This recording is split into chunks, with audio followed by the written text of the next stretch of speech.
Easy people, welcome back to my channel at Big Steve MCFC. What can I say? What can I say? Manchester Derby, Manchester City, 4, Swamp Dwellers, 1. Get back over the road, know your place. Second training session of the season, we've done over them. You know what I mean? We went to the Swamp, comfortable, knocked it about, brilliant. Yesterday was the same, you know what I mean? They had the little moment in the first half. They all got a little bit excited. You know what I mean? We started getting a bit nervous, thinking the Tottenham game was creeping in again. You know, we all thought it. But big credit to the boys, you know what I mean? They came back, made a mockery of it in the end. But listen, this is my thoughts on it. Get up in the morning, Derby day, you know what I mean? I know the Blues, like me, bit nervous. You get that gut feeling, you know what I mean? We're in a title race, so you've got Liverpool breathing down your neck. So it's always going to get a little bit nervous, you know what I mean? I got up, had a bit of breakfast. The phone's going. A few of the Reds are on me already. Steve, we're going to do this, we're going to do that. A few of the Blues are on me already. Oh, my arse is going and all that. Usual. I'm pacing the house because I'm waiting to go to the game. I'm waiting to pick people up. In the end, I just had to get out of the house because I was tearing down the walls. You know what I mean? You get that feeling in your chest, in it. It's that Manchester pride. You're thinking about what you're going to do if you win. Then you're thinking about how bad it's going to be if you lose. Then you're thinking about the title race. So it was all going through my head, innit? So I thought, you know what? Let's get out there early doors. So we headed over to Mary D's outside the stadium. Atmosphere was absolutely mental in there. Mental. The Blues were up for it. If there was any nerves, you wouldn't have known it. It'd be the atmosphere in Mary D's. There was flares going off. All the old songs were coming out. Uwe's Grandad bombed the Stretford End. Even Niall Quinn's Disco Pants came out. That was started by my mate Bainzer. Yeah, the guy that had Stella on his cornflakes on my story. So yeah, he's a character. And he was getting Niall Quinn's Disco Pants Are the Best. That was getting sung. And Tricky Ricky Olden, that got sung as well. A lot of Mary D's didn't have a clue what he was going on about. But us older guys, I'm sure you remember Ricky Olden and Niall Quinn. So yeah, so the atmosphere was building nicely. The City fans were in good voice. Team comes out, you're looking at the team, you're thinking, yeah, we're doing all right. No Sterling. I mean, no disrespect to Sterling, but he doesn't have the best of games against United for me. Looking at the team, I'm thinking, yeah, he's kept Grealish in there after his display against Peterborough, keeping momentum going. We had the unfortunate news about Ruben Diaz being out for six, maybe 7 weeks. Is it? Johnny Stones comes in. You know what I mean? He's big. He's from Barnsley and he's number 5. He comes in with Laporte at the back. Cancelo, Walker. You've got Bernardo, De Bruyne, Rodri. You've got Mahrez, Grealish and Foden. So we're setting up as we set up most of the season. You know what I mean? There's no problems in that team. You're thinking, you know, you look at the United team. Obviously, there's rumours coming out of their camp that the big fella, the saviour, swinging in the car park, you know the one I'm talking about, Cristiano Ronaldo, has thrown his toys out the pram and gone back to Portugal for the weekend. So that's a shame, isn't it? Not. So anyway, you're looking at their team. We know what they're about, innit? Saeed giving it all a big one to me about Pogba, Lapioc, all this shit. And then he had the nerve to say Kevin De Bruyne was having a bad season and dropping stinkers. But we all know how that went, yeah? So before the game, the atmosphere is building. There's a bit of tension in the ground. The United fans are chanting. City fans are chanting, you know what I mean? Big up to the South Stand yesterday. Always a pleasure. Turned up. Everyone was up for it. Even on the concourse, you know what I mean? The rivalry was getting intense. So, yeah, man. The game was hotting up nicely, ready to go. Good display in the South Stand with the banner, mocking Fergie. Not in my lifetime, after the famous quote of Alex Ferguson said, not in his lifetime would Man City ever go into a derby being favourites. So, yeah, some of the quotes that man made, they're coming back to bite him on the arse. A bit like when he told everyone that Phil Jones was going to be Man United's greatest player. Now, you got to respect Fergie, you know what I mean, what he did in football. But sometimes I think he had that lapse of concentration and come out with some utter bullshit. And not in my lifetime, one was a cracker. Good he was there to see it as well. Big banner up in the East stand. This is our city. So, yeah, the usual Derby Day, bits of shithousery and little digs was flying about, which is good. We always like that on a Derby Day. Then the game starts, and me personally, I'm thinking we need to dominate early doors. We need to get a goal.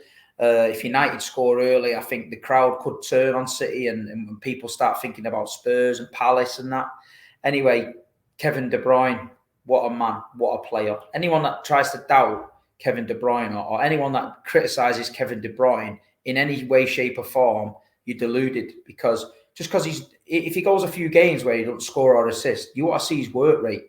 For a creative midfielder, the work rate, he can get back, he can tackle, he can defend. And listen, for me, he's the best Premier League midfielder about at the minute, Kevin. He can do everything. And don't forget, Man City's playing without a striker.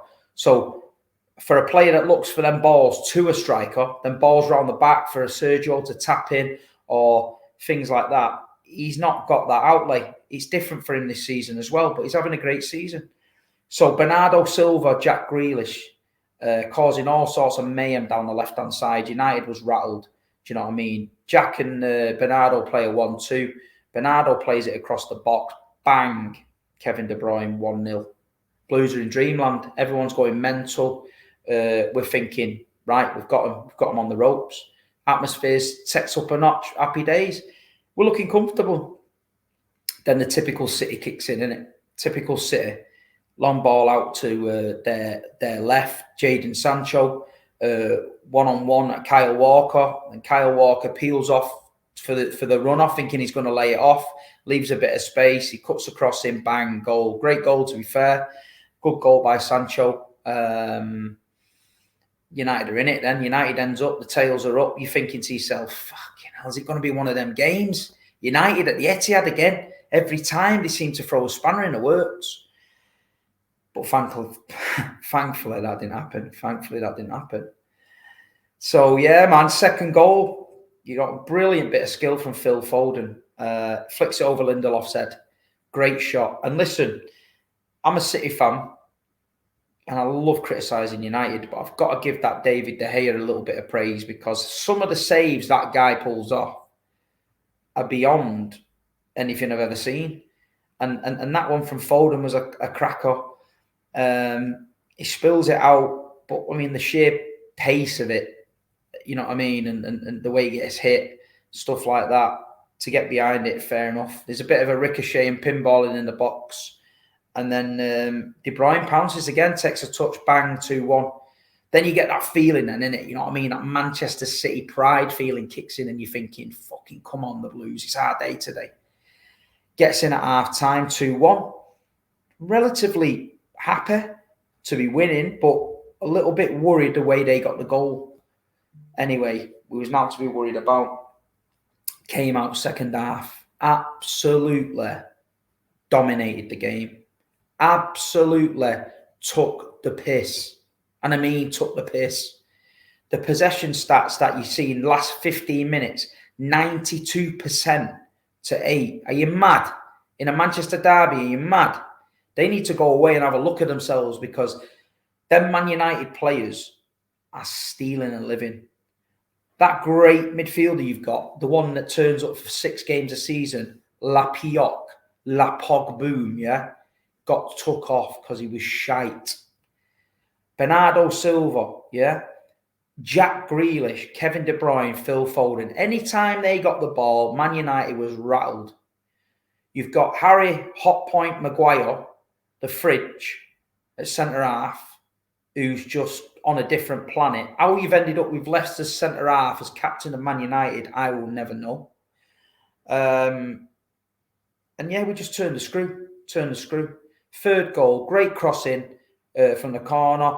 Riyad Mahrez, right on the half volley, bang, get in there. What an absolute goal, 3-1. Game put to bed. You ain't having a touch of the ball now because we're taking the piss. The City fans are all laying, way, all over.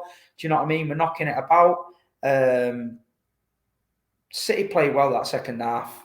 We knew that we didn't have to throw the kitchen sink at them. Just relax. We dominated the ball. United didn't have a sniff. They brought on Lingard. They brought on Rashford. For me, the body language of Rashford and Lingard doesn't want to be there. Rashford realises he isn't good enough. They've got the young kid Elanga first half. He's got unbelievable pace. Never got a sniff.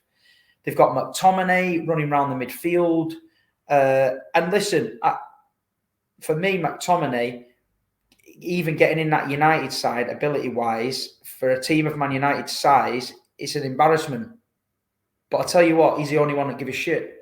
Scott McTominay is the only one that gives a shit in that Man United team, and he put a shift in, and he looked like he cares. His ability-wise, others around him are quality. But for sheer determination and passion and fighting for the badge, Scott McTominay was a credit to Man United. The rest of them, disgrace. That Bruno Fernandes spent more time on his ass and holding his face and crying and throwing his arms about than, mate, you don't need them players. And for anyone to even mention Bruno Fernandes in the same breath as Kevin De Bruyne, you want shooting, mate. Because at the end of the day, don't even talk absolute shite. You know what I mean? There's only one man that's running shit in Manchester, and it's Ginger Kev. It's not the other fella falling round on the floor, yeah? You superstar legend of the game. You are the legend killers now, innit? Because Ronaldo came back a legend. You're killing him off. The guy would rather float about in his swimming pool in Lisbon, yeah, probably listening to ABBA or something, than watch you lot because he thinks you're shit. He does. It's clear to say Ronaldo thinks they're shit. And then the fourth goal, absolute scenes in the South Stand, yeah, when the fourth goal's in, only to be held up for VAR, pissed me off. And then we get the decision 4-1. But listen, yesterday was banter vibes for Man City. We've done you twice.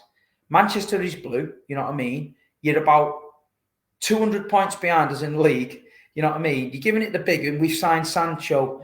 Welcome back to Manchester. We've signed Ronaldo. We've signed Champions League Varane. Nobody gives a shit, mate. Because look where it's ended, Joe. You finished second under Solskjaer. CR7, I can see it coming. You're going to end up in that Conference League. And if you get in that Conference League, it's going to be peak. It's going to be peak. Do you know what I mean? And yesterday, I've got to do a special mention to the family stand at City. The family stand was doing the Poznan. Now, Man United fans, when you see the family stand Poznan into fuck, yeah, it's a bad day. It's a bad day in your life to see the family stand doing the Poznan. And do you know what else was bad? The Tunnel Club was doing the Poznan. You guessed it. The Prawn Sandwich Brigade Tunnel Club were Poznaning at your expense. Yeah. Sir Alex was sat in the director's box. There was people Poznaning behind him. The people in the catering section, they were Poznaning. The stewards in the South Stand were Poznaning. Everyone was just enjoying life, man. It's all about this badge here. It's all about this badge. Like I've said on my Lad Bible interviews, like I've said on the Big Six show, you just don't get it. You just don't get what it means to us Man City fans. Now we're going to work today. The chest is out, yeah? We're walking in there. Blue moon, you know what I mean? 4-1. Them Reds back under the rocks. Get back under your rock. Wherever you need to go, get back under it and stay there. Do you know what I mean? You come out every now and then, you're giving it the big one about you and I and all that 20 times. Nobody gives a fuck because you've just been roasted 4-1. So sing them tunes, innit? History FC. By the end of the day, Manchester City was a different level. Big respect to Pep Guardiola. Big respect to the team coming out second half and dominating it. Big respect to Edison, you know, being cool as a cucumber. Edison's a big part of what we do.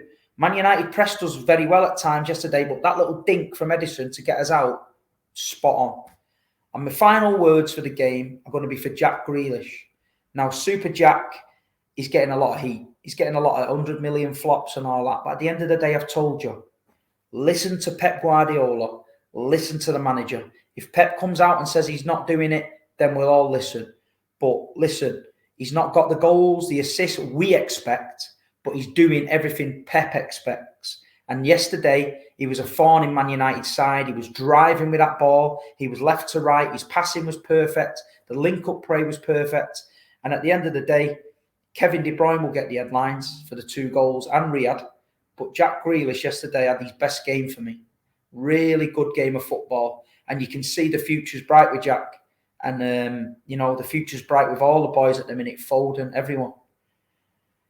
And listen, that was my Manchester Derby preview. I'm over the blue moon. I went home last night. I watched the game again. I've messaged all the trolls back. I've told them exactly what they don't want to hear. I've blocked loads of them. But at the end of the day, Manchester City Football Club 4.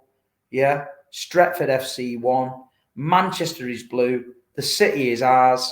Fuck off back to Stretford and take your shit scarves. I'm leaving it at that. Big up the Blues. Love everyone. Love for the love. See you soon.